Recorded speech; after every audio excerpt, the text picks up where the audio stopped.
আসসালামু আলাইকুম everyone. Hand প্রিন্টের 20 নাম্বার ক্লাসে সবাইকে ওয়েলকাম। আর আজকে আমাদের এটা লাস্ট ক্লাস, মানে সেকেন্ড ব্যাচের জন্য। এরপরে হচ্ছে আমরা নতুন ব্যাচ স্টার্ট করব। যারা অনেক দিন ধরে ওয়েট করতেছিলেন তাদের জন্য এবার ফাইনালি হচ্ছে আমরা নতুন করে আবার স্টার্ট করব। সেখানে হচ্ছে রঙের ধারণা থেকে ধরে সব কিছু নতুন করে দেখানো হবে।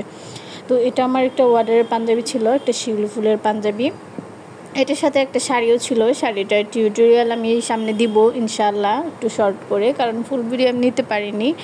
অ্যান্ড যেহেতু এটা লালের উপর ছিল, এখানে আমরা অবশ্যই একটু বেস কালার দিয়ে নেব, কারণ লালের উপর যদি সরাসরি পাতা মানে সবুজ পাতাগুলো অ্যাপ্লাই করি তাহলে সেগুলো অনেকটা ডার্ক কালচে একটা ভাব চলে আসবে, ফুটবে না।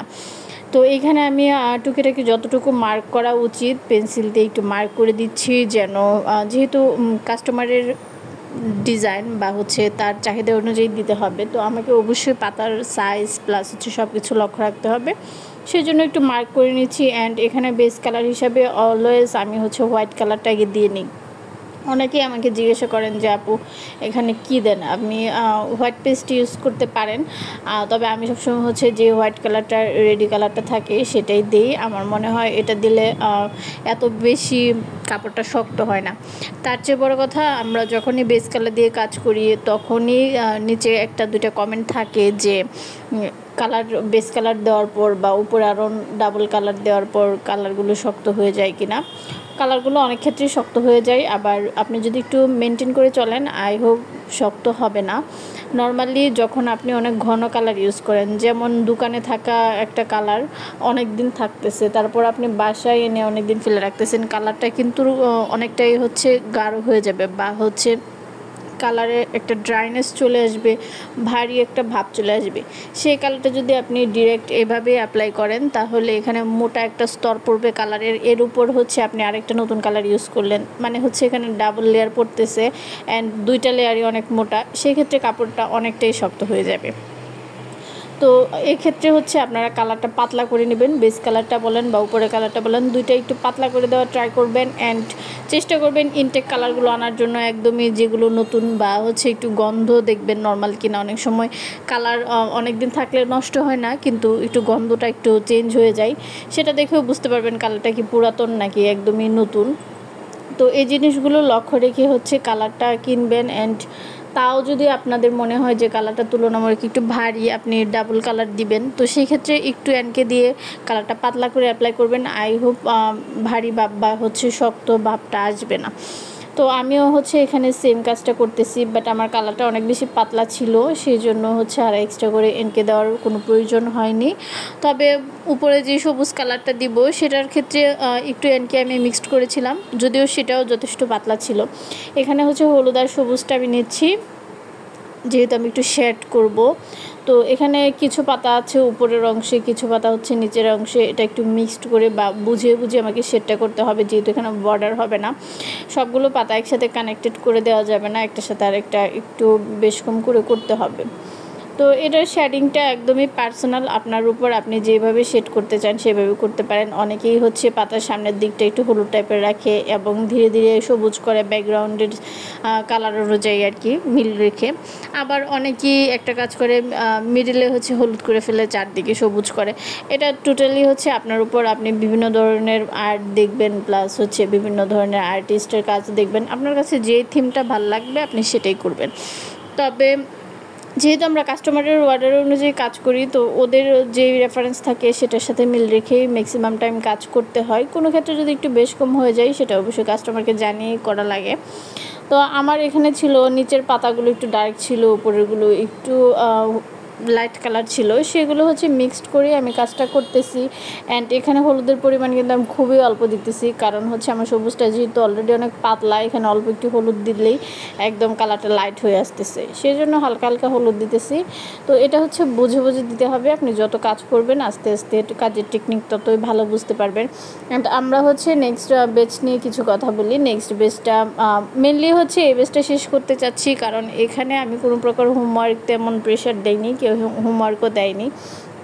তাছাড়া এই বেচের অনেকেই ছিল যারা হচ্ছে ফার্স্ট বেচেও ছিল, আই হোপ তারা এখন ভালো পারে। বাট রিসেন্টলি আমার এত বেশি ইনবক্সে মেসেজ আসতেছে বা হচ্ছে কমেন্ট আসতেছে যে নতুন করে বেস নেওয়ার জন্য বা হচ্ছে প্রথম থেকে দেখানোর জন্য। ম্যাক্সিমামই রিকোয়েস্ট হচ্ছে আপু প্রথম থেকে দেখান বা ডিটেলস বলেন, কাজের ডিটেলস কিভাবে শুরু করব, বিজনেস কিভাবে করব, প্লাস হচ্ছে কালার কেমন হবে, কোন জায়গা থেকে নিব, এগুলো হচ্ছে হুটহাট করে বলা পসিবল না। এটার জন্য হচ্ছে শুরু থেকে আপনাকে সবগুলো ক্লাস দেখতে হবে। হঠাৎ করে দু একটা ক্লাস দেখলে কিন্তু এত কিছু কভার করা যাবে না। তো যারা হচ্ছে নতুন করে স্টার্ট করতে যাচ্ছেন আপনারা শুরু থেকে ক্লাসগুলো করবেন। অ্যান্ড আই হোপ এটা করার পর আপনাদের বিজনেস রিলেটেড যে কোনো কোয়েশ্চেন প্লাস হচ্ছে আর্ট রিলেটেড বা কালার রিলেটেড সবগুলোর আনসার পেয়ে যাবেন। অ্যান্ড আমি খুব তাড়াতাড়ি হচ্ছে পেজে আপডেট দিয়ে দিব। অনেকে ইনবক্স করে রেখেছেন অলরেডি, বাট আমার পেজে আমি পোস্ট করে দিব যে কবে থেকে স্টার্ট হতে যাচ্ছে বা হচ্ছে কি কি লাগবে, কোন দিন ক্লাস, কখন ক্লাস, এগুলো নিয়ে হচ্ছে বিস্তারিত আমি জানিয়ে দিব। একটু টাইম দিতে হবে আমাকে। আপাতত যেহেতু আমরা একটা বেজের মধ্যে ছিলাম এতদিন, সেজন্য হচ্ছে এটা নিয়ে আমি বিস্তারিত তেমন কিছুই বলিনি। আজকে এটার লাস্ট ক্লাস, সো এখন থেকে হচ্ছে এটার আপডেট আপনারা পাবেন ইনশাল্লাহ। তবে এবারে হচ্ছে স্টুডেন্টদেরকে অবশ্যই হোমওয়ার্ক সাবমিট করতে হবে। আগের বারের মতো এরকম ভুল আমি করব না, কারণ ওরা হচ্ছিল ক্লাস মন চাইলে দেখতেছে বা দেখতেছে না, এরকম একটা ভাব ছিল।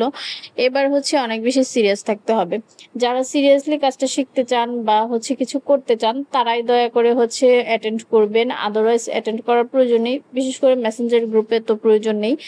আর এমনিতে আপনার যদি মনে হয় আপনার সবগুলো ক্লাস দেখার দরকার নেই, আপনি অনেক কিছুই পারেন, তো যেগুলো পারেন না সেগুলো হচ্ছে আলাদা করে আপনি দেখে নিতে পারেন। যেহেতু আমাদের ক্লাসগুলো রেকর্ড ক্লাস থাকে, সেজন্য আমার মনে হয় না কারো কোনো প্রবলেম হবে। আর এখানে হচ্ছে আমি পাতার শিরাগুলো দিতেছি। পাতার শিরার ক্ষেত্রে হচ্ছে আমি একটু লাইট কালার ইউজ করতেছি আমার রেফারেন্স অনুযায়ী। তো এখানে যে কালারটা প্রথমে ইউজ করেছিলাম পাতাতে, সেটার সাথে হচ্ছে একটু ইয়েলো কালার মিক্সড করে আমি অনেকটা লাইট করে নিয়েছি, অ্যান্ড লাইট করে হচ্ছে এখানে দিচ্ছি।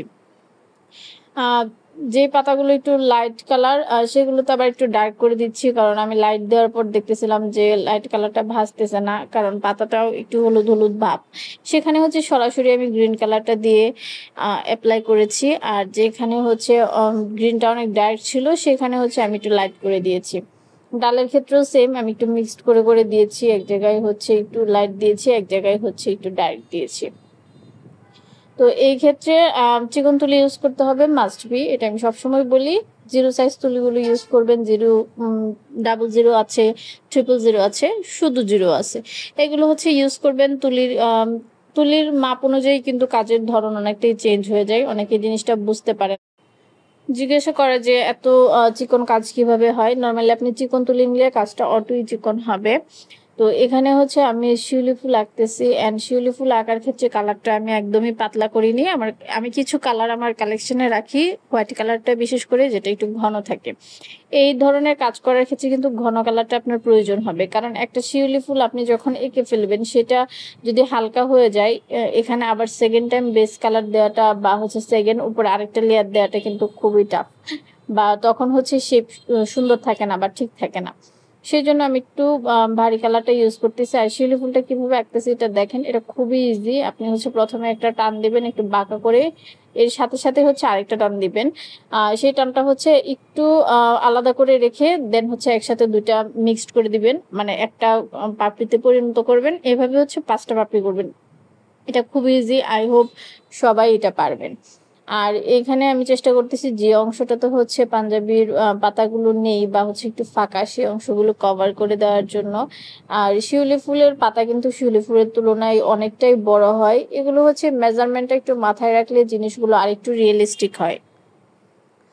তো সেম প্রসেসে আমি এখানে সবগুলো ফুল আঁকতেছি। আবার দু একটা ফুল আঁকতেছি যে উপর থেকে নিচে পড়ে যাচ্ছে বা একটু সাইড অ্যাঙ্গেল থেকে, সেই ক্ষেত্রে ফুলের বোটার অংশটাও কিন্তু দেখা যাবে। অ্যান্ড বোটাটা যেহেতু অরেঞ্জ কালারের হয়, সেজন্য আমি এখানে সরাসরি অরেঞ্জটা ইউজ করব না, আমি বোটাটাও হচ্ছে হোয়াইট কালার দিয়ে অ্যাপ্লাই করে নিচ্ছি। শুকানোর পর হচ্ছে এখানে আমি আবার অরেঞ্জ কালার দিয়ে দিব। আর কিছু কিছু ফুল আঁকতেছি, দেখেন মাত্র যেটা আঁকলাম সেটা কিন্তু দুইটা পাপড়ি দেখা যাচ্ছে না। কিছু কিছু ফুল এরকম বোঝা যাচ্ছে যেটা পাতার নিচে আছে বা হচ্ছে পাতাটা উপরে আছে, এরকম ভাবেও কিছু দু একটা ফুল আঁকতেছি। তো এগুলো হচ্ছে ম্যানেজ করে বা বুঝে বুঝে আঁকতে হবে। সবসময় একজনেরটা দেখে আঁকা যায় না, মাঝে মাঝে আপনি নিজেও ভাববেন যে এটা কি পসিবল কিনা বা এই অ্যাঙ্গেল থেকে এই জিনিসটা কেমন দেখাবে, কোন সাইডটা দেখাবে, এগুলো ভেবে ভেবে আঁকলে আরো বেশি সুন্দর হবে এবং আপনার যে কাজের গতি বা আপনার হাত সেটা আরো বেশি আমার মনে হয় অ্যাক্টিভ হবে। তো এই অর্ডারটা ছিল একটা আপুর, আর উনি হচ্ছে এ পর্যন্ত আমার কাছ থেকে টোটাল 50টার উপর পাঞ্জাবি নিয়েছে, শুধু হ্যান্ড প্রিন্ট করা, আর শাড়িও অনেকগুলো নিয়েছে। এখন পেন্ডিংয়ে ওনার 5টা শাড়ি আছে, একটা পাঞ্জাবি আছে। তো যাই হোক, এরকম কাস্টমার দু একটা থাকলেই হয়। আমার অনেক অনেক রিপিট কাস্টমার থাকে। আমার মনে হয় না আমার কাছে নতুন কোনো কাস্টমার আপাতত আছে, কারণ আমি তেমন পোস্ট করার সময় পাই না। দু একজন যারা আছে নতুন, তারা হচ্ছে রিসেন্টলি হয়তো কোনো পোস্ট থেকে হচ্ছে অর্ডার করেছে বা পেন্ডিং এ আছে। আর আমার কাছে 10-12 জন রিপিট কাস্টমার আছে, ওরা হচ্ছে অলওয়েজ আমাকে বিজি রাখে সারা বছরই। তো বিজনেস করতে হলে আপনাকে হচ্ছে এরকম কাস্টমার ধরে রাখতে হবে। আপনার বিহেভিয়ার প্লাস হচ্ছে আপনার কাজের যে কোয়ালিটি বা আপনার আঁকার হাত কতটা ভালো, এটা দেখেই নর্মালি হচ্ছে কাস্টমাররা স্টে করবে আপনার কাছে। তো যাই হোক, আমরা যেহেতু এই বেচটা শেষ করতেছি, এখানে অনেক আপুরাই ছিলেন যারা অনেক বেশি পরিচিত হয়ে গেছে।